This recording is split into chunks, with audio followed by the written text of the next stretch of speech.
আমাদের ঢাকা উত্তরা দিয়াবাড়িতে একটি স্কুলে যেই মর্মান্তিক ঘটনাটা ঘটেছে যে একটি বিমান সেই স্কুলের মধ্যে এসে পড়ে ব্রাস্ট হয়ে গেছে। স্কুলে থাকা একদম প্লে থেকে অষ্টম শ্রেণী পর্যন্ত যেই সেকশন, যেই বিল্ডিংটা, সেই বিল্ডিংটা এসে বিমানটা পড়ার কারণে ওই ক্লাসের বাচ্চাগুলো এমনভাবে আগুনে পুড়ে গেছে যে এটা বলে যে আমি আপনাদেরকে বুঝাবো এই যোগ্যতা ক্ষমতা আমার নাই। যেই বাবার বুক খালি হয়েছে সেই বাবা বুঝে সন্তান হারানো কি ব্যথা, কথা বলে ঠিক কিনা? মা সন্তানকে খুঁজতে গেছে, গিয়ে দেখে সন্তানের শরীর থেকে গোশতগুলো শুধু পড়তেছে। এই অবস্থা মা দেখতেছে। একটা সন্তানের খোঁজ পাইছে, দেখে আরেকটা সন্তান একদম আগুনে গলে গেছে। এক সন্তানের জানাজা পড়বে, আরেক সন্তান মারা গেছে। এই ঘটনা কত বাচ্চা, সব কোমলমতি নিষ্পাপ মাসুম বাচ্চাগুলো এরকমভাবে মৃত্যুবরণ করেছে। এটা খুবই একটি হৃদয় বিদারক ঘটনা যেটা আমাদের দেশে ঘটে গেছে। আমি আমাদের দেশের উপর মহলের যারা দায়িত্বে আছে দেশের, তাদেরকে বলতে চাই, আপনারা আরো সাবধান হন। যেই জিনিস আরো 14 বছর আগে মানুষ না করে দিছে, ওই জিনিস দিয়ে কেন আপনাকে প্রশিক্ষণ দিতে হবে?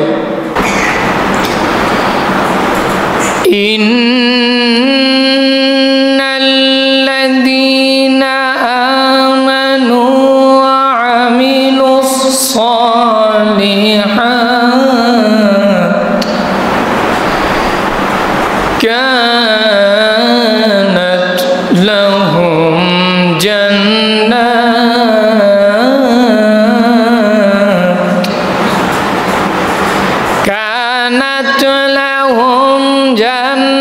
জান্নাতুল ফিরদাউসি নুজুলা খালিদিনা ফিহা লা ইয়াবগুনা আনহা হিওয়ালা আমানতু বিল্লাহি সাদাকাল্লাহু মাওলানাল আযীম। আমরা সকলেই মহাব্বতে দরুদ ইব্রাহিম পড়ি।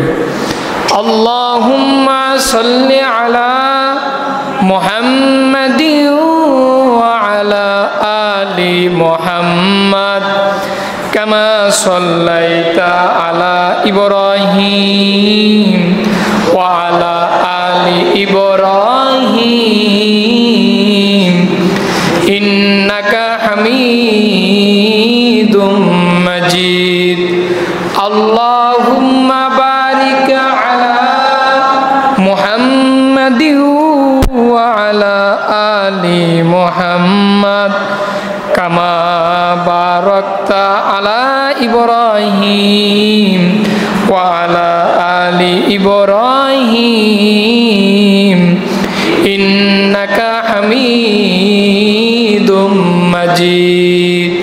বালাগাল উলা বিকামালিহি কাশাফাদ দুজা বিজামালিহি হাসনাত জামিউ খিসালিহি সাল্লু আলাইহি ওয়া আলিহি রূহে হুসনে মুস্তাফা হে रूहे हुस्ने मुस्तफ़ा है एक बहरे बेकरार है दियारे मदीना बलगल उला बिकमालिही कशफद दुजा बिजमालिही हसनत जमीउ खिसालिही सल्लू अलैहि वालिही। अल्हम्दुलिल्लाह सुम्मा अल्हम्दुलिल्लाह। अल्लाह सुब्हानहु व तआलार आलिशाने দরবারে অসংখ্য শুকরিয়া, যে মহান রব, যে মহান প্রতিপালক আমাদেরকে বড় দয়া করে মায়া করে এই ফিতনা ফাসাদের জামানায় কোরআন ও সুন্নাহর ভিত্তিতে সহি তরিকায় আমাকে কিছু কথা বলবার মতো, আপনাদেরকে শুনবার মতো যে মহান রব আমাদেরকে কবুল ও মঞ্জুর করেছেন, নিয়ামতের শুকর আদায় করে একজন মুসলমান হিসাবে ঈমানের আওয়াজকে উঁচু করে এক আওয়াজে উচ্চ কণ্ঠে আমরা সকলেই কালিমাতু শুকরিয়া আদায় করে বলি আলহামদুলিল্লাহ। লক্ষ কোটি দরুদ ও সালাম বিশ্ব মানবতার মুক্তির দূত, বিশ্ব মানবতার মুক্তির কান্ডারি, রহমাতুল লিল আলামিন, সাইয়্যিদুল মুরসালিন, খাতামুন নবিয়্যিন, নবিউল আরবা ওয়াল আজম, হাবিবে কিবরিয়া, আশরাফুল আম্বিয়া, সাইয়্যিদুল আম্বিয়া, সাইয়্যিদুল মালাইকা, নবী মুহাম্মদুর রাসূলুল্লাহ, সকলেই বলি সাল্লাল্লাহু আলাইহি ওয়াসাল্লাম। সম্মানিত ভাইরা আমার, আসলেই বড় কষ্ট নিয়ে আজকে জুমার মেম্বার উঠেছি, কারণ আমাদের দেশে এবং এই ঢাকা বিভাগের মধ্যে যে একটি মর্মান্তিক ঘটনা ঘটেছে আপনারা সকলে জানেন। গত তিন দিন আগে আমাদের ঢাকা উত্তরা দিয়াবাড়িতে একটি স্কুলে যেই মর্মান্তিক ঘটনাটা ঘটেছে, যে একটি বিমান সেই স্কুলের মধ্যে এসে পড়ে ব্লাস্ট হয়ে গেছে। স্কুলে থাকা একদম প্লে থেকে অষ্টম শ্রেণী পর্যন্ত যেই সেকশন, যেই বিল্ডিংটা, সেই বিল্ডিংটা এসে বিমানটা পড়ার কারণে ওই ক্লাসের বাচ্চাগুলো এমনভাবে আগুনে পুড়ে গেছে যে এটা বলে যে আমি আপনাদেরকে বুঝাবো এই যোগ্যতা ক্ষমতা আমার নাই। যেই বাবার বুক খালি হয়েছে সেই বাবা বুঝে সন্তান হারানো কি ব্যথা, কথা বলেন ঠিক কিনা। মা সন্তানকে খুঁজতে গেছে, গিয়ে দেখে সন্তানের শরীর থেকে গোশতগুলো শুধু পড়তেছে, এই অবস্থা মা দেখতেছে। একটা সন্তানের খোঁজ পাইছে, দেখে আরেকটা সন্তান একদম আগুনে গলে গেছে। এক সন্তানের জানাজা পড়বে, আরেক সন্তান মারা গেছে। এই ঘটনা কত বাচ্চা, সব কোমলমতি নিষ্পাপ মাসুম বাচ্চাগুলো এরকমভাবে মৃত্যুবরণ করেছে। এটা খুবই একটি হৃদয় বিদারক ঘটনা যেটা আমাদের দেশে ঘটে গেছে। আমি আমাদের দেশের উপর মহলের যারা দায়িত্বে আছে দেশের, তাদেরকে বলতে চাই, আপনারা আরো সাবধান হন। যেই জিনিস আরো 14 বছর আগে মানুষ না করে দিছে, ওই জিনিস দিয়ে কেন আপনাকে প্রশিক্ষণ দিতে হবে? জনগণের ট্যাক্সের টাকা দিয়ে আপনারা বিদেশের মধ্যে বাড়ি করেন, দেশের বাহিরে আপনাদের টাকার অভাব নাই, কিন্তু আমার দেশের মধ্যে কেন এই প্রশিক্ষণের মাধ্যমে কেন বিমান বিধ্বস্ত হয়ে কোমলবতী বাচ্চাগুলোর প্রাণ চলে যাবে? এটার জবাব দিতে হবে, কথা বলেন ঠিক কিনা। কারণ ওগুলো তো আপনার বাপ দাদারা করে দেওয়া যায় নাই, ওগুলো তো জনগণের ট্যাক্সের টাকা, কথা বলেন ঠিক কিনা। গরিব লোকদের রিক্সা চালানো ঘামের টাকা, দিন মজুর শ্রমিক ভাইদের ঘাম ঝরানো এই টাকা দিয়ে আপনারা বাহিরে গিয়ে অট্টালিকা করবেন, আর আমার দেশের সাধারণ মানুষের সন্তানরা এরকম বিভিন্ন ঘটনায় মৃত্যুবরণ করবে। তখন আপনারা শুধু বলবেন যে সন্তান হারানো জ্বালা তো আমাদেরও আছে। না, এটা শুধু বক্তৃতা দিলেই হবে না যে সন্তান হারানো জ্বালা আমাদের আছে। দেশটাকে কিভাবে সুন্দর করা যায় এই কাজও আপনাদেরকে করতে হবে, কথা বলেন ঠিক কিনা ভাইরা আমার। এজন্য যারা তো মৃত্যুবরণ করছে, মৃত্যু তো এটা আল্লাহর হাতে, কথা বলেন ঠিক কিনা। আল্লাহ এইভাবে রাখছে, হ্যাঁ এটা আমরা মানলাম, কিন্তু আমাদেরকে যারা এই দুর্ঘটনা করেছে আমরা তাদের জন্য দোয়া করি, এবং তাদের বাবা মাকে কিন্তু বোঝানোর মতো কোনো ভাষা নাই। এখন শুধু একটাই কাজ, আমরা তাদের জন্য দোয়া করব, আল্লাহ তাআলা যেন ওই মা বাবাগুলোকে সবরে জামিল ধৈর্য ধারণ করার তৌফিক দেয়। সকলে বলেন আমিন।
ওয়া আমিলুস সালিহাতি কানাত লাহুম জান্নাতুল ফিরদাউসি নুজুলা। আল্লাহ বলেন ইন্নাল্লাযীনা, নিশ্চয়ই যারা আমানু, ঈমান এনেছে। কি এনেছে? ঈমান এনেছে। এরপর আল্লাহ বলতেছেন ওয়া আমিলুস সালিহাত, এবং নেক আমল করেছে। কি আমল? নেক আমল, অর্থাৎ ভালো কাজ করেছে। আল্লাহ পাক বলতেছেন কানাত লাহুম জান্নাতুল ফিরদাউসি নুজুলা, তাদের জন্য আমি রব, আমি আল্লাহ নির্ধারণ করে রেখেছি, নির্দিষ্ট করে রেখেছি, তাদের জন্য চূড়ান্তভাবে রেখে দিয়েছি কানাত লাহুম জান্নাতুল, শান্তির ও সম্মানের লম্ব জায়গা, লম্ব স্থান জান্নাতুল ফিরদাউস। সুবহানাল্লাহ। তাহলে দুই জায়গা কি? এক নম্বর আল্লাহ বলতেছেন যারা ঈমান, কি আনবে? ঈমান। ঈমান বড় দাম। ঈমান বড় দাম। আপনার ঈমান নাই, আপনার কিছুই নাই। খালি কি মানুষ হইলে মানুষ না? মানুষ তো সবাই, সবাই তো মানুষ, সবারই তো হাত আছে, পা আছে, চোখ আছে, মানুষ তো আমরা সবাই। কিন্তু মানুষের মধ্যে ওই মানুষটা বড় দামি, যেই মানুষটার ভিতরে আছে ঈমান। তা বলে ঠিক কিনা? কারণ আপনার ঈমান আছে, আপনার আমল হবে, এটার গ্যারান্টি আছে। কিন্তু ঈমান নাই, আমল করতেছেন, কবুল হবে না। আমি প্রায় সময় একটা উদাহরণ দিই যে বালতির মধ্যে যদি আপনি পানি ভরেন, বালতির তল্লাটাই যদি না থাকে, 100 বছর পানি দিলেও পানি জমবে? বালতিতে পানি জমবে? তো আপনার দেহের মধ্যে যদি ঈমানই না থাকে, আপনি যতই নামাজ, রোজা, বন্দেগী, হজ যা করেন, কোনোটাই তো লাগবে না, কারণ আপনার ঈমানই নাই। এজন্য ভাইরা আমার, ঈমান বড় দামি জিনিস। জিন্দেগির সবচেয়ে বড় দামি পাওয়া হলো ঈমান। কোনো বান্দার যদি ঈমান থাকে, মুমিন হয়, ওই বান্দাটা আল্লাহর কাছে বড় দামি হয়। এজন্য তো আল্লাহ বলেন যারা ঈমান আনবে, ঈমানটা যে বড় দামি জিনিস, এজন্য আল্লাহ প্রথমেই ঈমানের কথা বলছে।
ঠিক আছে, কিন্তু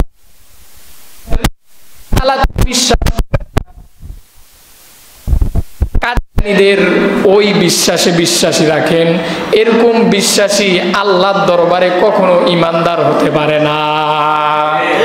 অর্থাৎ আপনি একটা বিষয়ের উপর ঈমান আনলেন, আর অন্য বিষয়ে আপনার ঈমান নাই, আপনি ঈমানদার হতে পারেন নাই। যেমন আল্লাহর রসুলের রিসালাত, এই রিসালাতের প্রতি অবিশ্বাস করে কাদিয়ানী সম্প্রদায়। কোন সম্প্রদায়?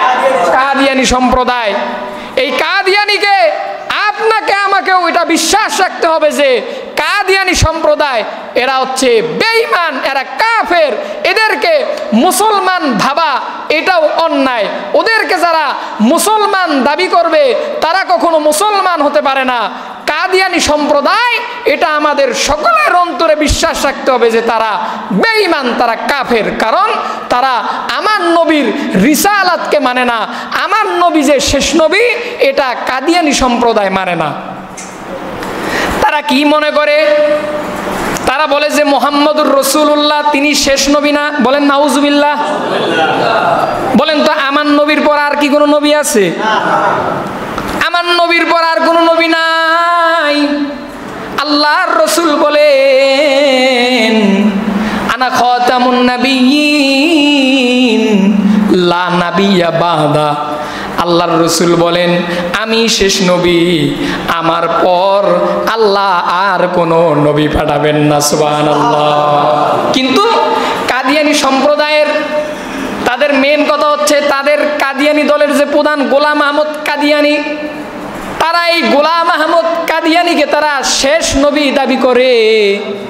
আমি বলবো না, আমরা তো নবীর উম্মত, আমরা হলাম মুহাম্মদ নবীর উম্মত। আমরা বেঁচে থাকতে আমরা কখনো এটা বিশ্বাস করব না যে গোলাম আহমদ কাদিয়ানী শেষ নবী। এটাকে বিশ্বাস করবেন আপনারা?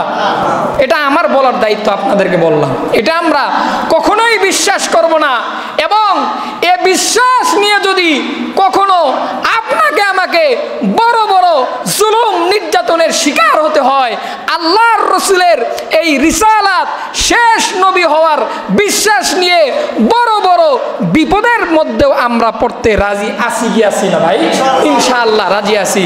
আল্লাহর রাসূলের জন্য যদি আপনি আপনার জীবন দিয়ে দেন, তখন তো আল্লাহর কাছে হাসরের কঠিন ময়দানে বলতে পারবেন, আল্লাহ তোমার বন্ধু, তোমার প্যারে নবীর ইজ্জত রক্ষার্থে, নবীর রিসালাত শেষ নবী এই বিশ্বাস করার জন্য আমাকে জুলুম নির্যাতন এমনকি শহীদ হতে হয়েছে। আয় আল্লাহ তুমি যা ইচ্ছা এটা করো। বলেন তো আল্লাহ কি তখন আপনারা কি করবে?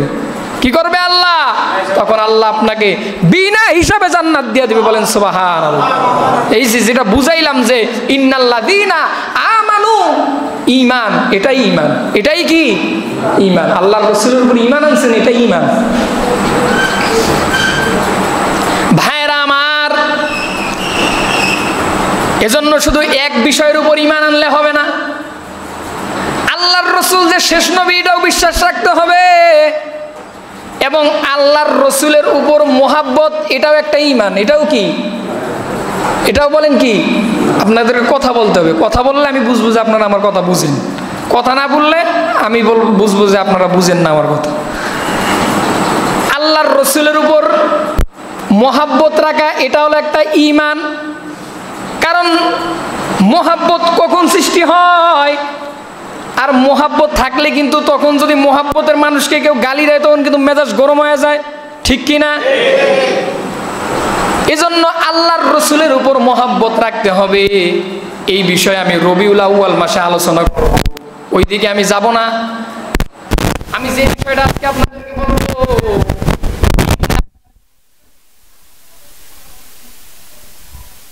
আল্লাহ তাআলা বলতেছেন নিশ্চয়ই যারা ঈমান আনবে, কি আনবে? ঈমান আনবে, ওয়া আমিলুস সলিহাত, 2 নাম্বার যারা নেক আমল করবে, আল্লাহ তাআলা বলেন তাদের জন্য একটা পুরস্কার আছে। কি পুরস্কার? কানাত লাহুম জান্নাতুল ফিরদাউসি নুজুলা, তাদের জন্য শান্তি ও সম্মানের চূড়ান্ত মাকাম জান্নাতুল ফিরদাউস। ভাইরা আমার, আমরা তো অনেকেই বলি যে হুজুর আমি তো ঈমানদার, কিন্তু আমার ঈমানটা কোন পার্সেন্টের কোন পর্যায়ের এটা আমরা জানি না। আমাদের ঈমান অনেক সময় 5000 টাকার ঈমান হয়ে যায়। আমাদের ঈমান কোন সময় 1 কাপ চায়ের ঈমান হয়ে যায়। কথা বলেন ঠিক কিনা? কখনো কখনো 5 টাকার চা খাইয়া ঈমান ভুলে যায়। এমনও তো সত্য ঘটনা আছে, যদি প্রমাণ লাগে কারা আমার থেকে নিয়ে যাবেন। এমনও ঘটনা আমি স্বচক্ষে একদম ডাইরেক্ট ওই জায়গার মানুষের থেকে আমি শুনেছি 5,000 টাকার বিনিময়ে মানুষ খ্রিস্টান হয়ে গেছে। এমন ঘটনা আমাদের দেশে ঘটছে। আমি ঠিকানা দিয়ে দেই, এটা গত 1.5 বছর আগে রংপুর জেলার হারাগাছ একটি ইউনিয়ন আছে, এই ইউনিয়নের মধ্যে 5,000 টাকায় মানুষ নিজের ঈমান বিক্রি করে খ্রিস্টান হয়ে গেছে। বলেন নাউজুবিল্লাহ। আমাদেরকে সোচ্চার থাকতে হবে, সজাগ থাকতে হবে মুসলমান ভাইয়েরা। আপনি আমি শুধু নিজের স্বার্থ নিয়ে বসে আছি, এলাকার মধ্যে নিজের স্বার্থ নিয়ে ঝগড়া করি, কিন্তু আমার এলাকার মধ্যে কোন মিশনারি, খ্রিস্টান মিশনারি, বিধর্মী, নাস্তিক, মুরতাদ আমার এলাকার মধ্যে গরিব দুঃখী মানুষদেরকে তারা বিভিন্ন লোভ দেখিয়ে গরু ছাগল আর সন্তান লালন পালন আর বাড়ি করার লোভ দেখিয়ে তারা বিভিন্ন এনজিও আর সংগঠনের মধ্যে তাদের নামকে লিস্টি করে তাদেরকে ব্ল্যাকমেল করে তাদের ঈমানকে তারা কেড়ে নিচ্ছে। কথা বলেন ঠিক কিনা? আমাদেরকে সজাগ থাকতে হবে। যখনই এদের মতো মিশনারি আর এনজিও পাবেন, এলাকার মানুষ এক হয়ে এদেরকে ধরে লাঠি পিটা করে দেশ থেকে দেশান্তর করবেন। কথা বলেন ঠিক কিনা? ঈমানটাকে রেডিমেড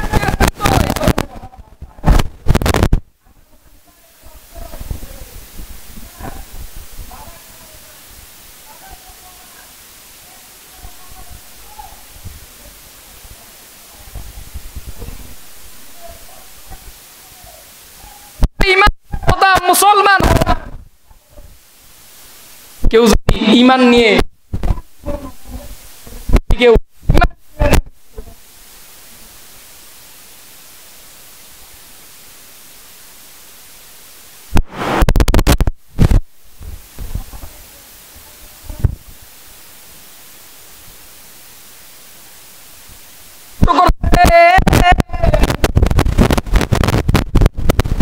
খাইতে পারে নাই ঠিক মতো, কিন্তু ঈমান তার ছাড়ে নাই।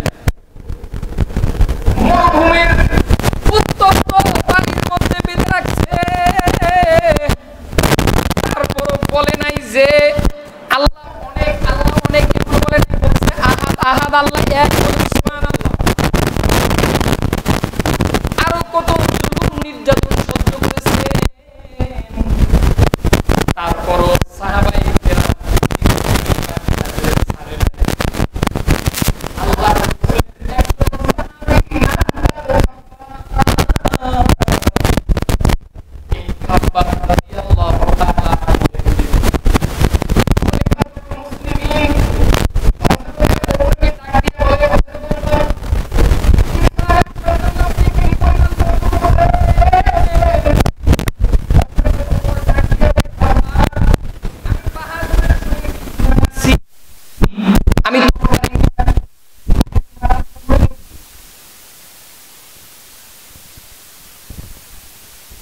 আল্লাহ আমারে হেদায়েত দিয়ে দিছে, কোনো কষ্ট করি নাই। সুবহানাল্লাহ বলে। এবার হযরত ওমর ডাক দিয়ে বলে, খাব্বাব ভাই তুমি কি পরিমাণ কষ্ট করছো?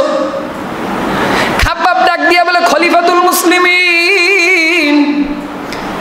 খাব্বাব নিজের পাঞ্জাবিটা উঠাইয়া নিজের পিঠটা দেখাইতেছে, খলিফাতুল মুসলিমিন এই দেখেন আমার পিঠের অবস্থা। হযরত ওমর ডাক দিয়ে বলে, খাব্বাব ভাই তোমার পিঠের মধ্যে কি কোনো অপারেশন করছো নি যে এই পরিমাণ গোশত নাই?